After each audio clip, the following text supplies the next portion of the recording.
doesn't get tired, keeps coming. It's terrifying.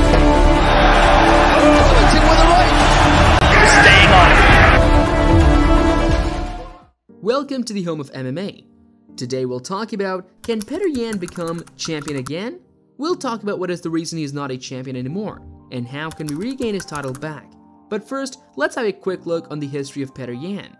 For the young Siberian, he is wearing the red, Son is wearing the black. Petr Yan has a professional record of 15 wins and 2 losses, with 10 wins by KO or TKO, and 2 wins by submission.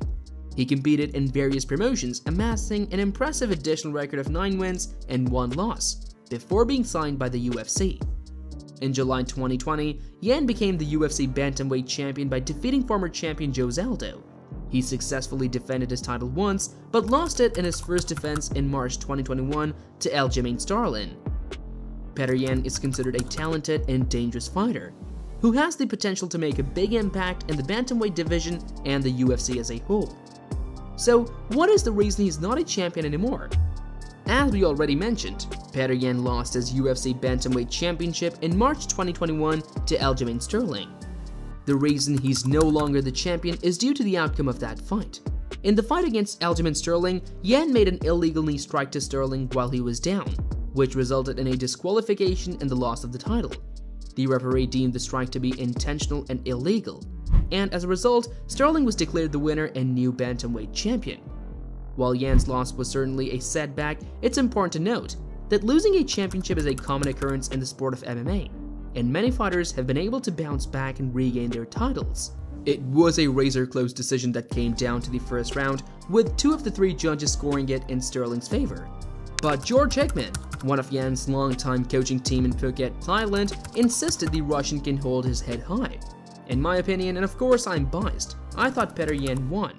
Hickman, MMA coach at the new Bang Tao Muay Thai and MMA gym in Phuket, told the Post. But you know what? He didn't win on the judges' scorecards, and Petr handled it like a true professional that he is.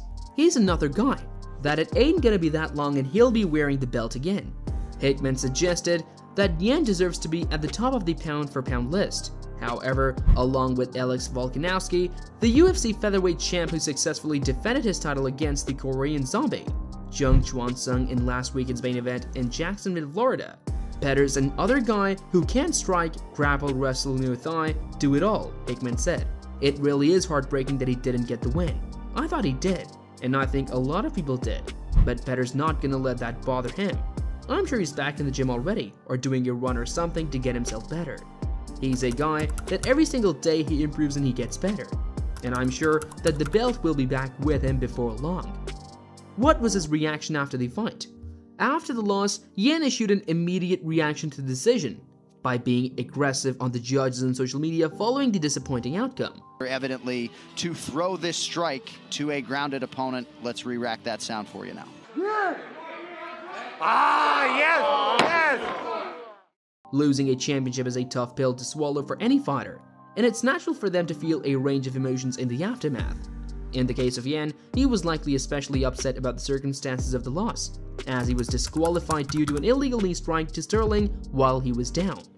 This type of mistake is not uncommon in the heat of battle, but it can have significant consequences in a high-stakes fight like a championship bout. In interviews and public statements following the fight, Yan has expressed remorse for the illegal strike and acknowledged that it was a mistake. He has also stated his determination to bounce back and become champion again, and has shown a willingness to work hard and make the necessary improvements to achieve his goals. Overall, it is likely that Yan's reaction to the loss was a mix of disappointment, frustration, and determination to bounce back and become champion again. Despite his loss, the Russian is still considered a leading bantamweight contender, and it would be a monumental shock should he decide to turn his back on the UFC after a hugely successful career. He told UFC.com that "I believe in UFC history no one won the bantamweight belt 3 times. That's why my goal is to accomplish that, so my next title run will start the win in the next fight." Let's not forget his fans. What was the reaction of fans on his loss?